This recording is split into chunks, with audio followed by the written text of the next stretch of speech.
The spirit's lacking the originality of hip hop and poetry. And every day, a new kid works the block, claiming to set at their spot, taking shots at hip hop and poetry had to get to the top. The embezzles thinking it's all about the money, the fame, the shiny rocks, degrading women, holding glocks and gripping cocks. I think not. Businessmen with tight suits and red necks issuing out checks and passive to the real reality of the brown skin. And yes, indeed, they get paid for impeding off our ignorance.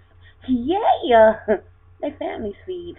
Hip hop is disappeared, and they virtually killed my seed. But word around town is my boy be getting down on the low, and it's a must for me to go. I ask God for vision, and He shows. In front of me, my boy stands weak. I blow breath in his lungs every time that I speak, and his spirit is resurrected every time that I blow.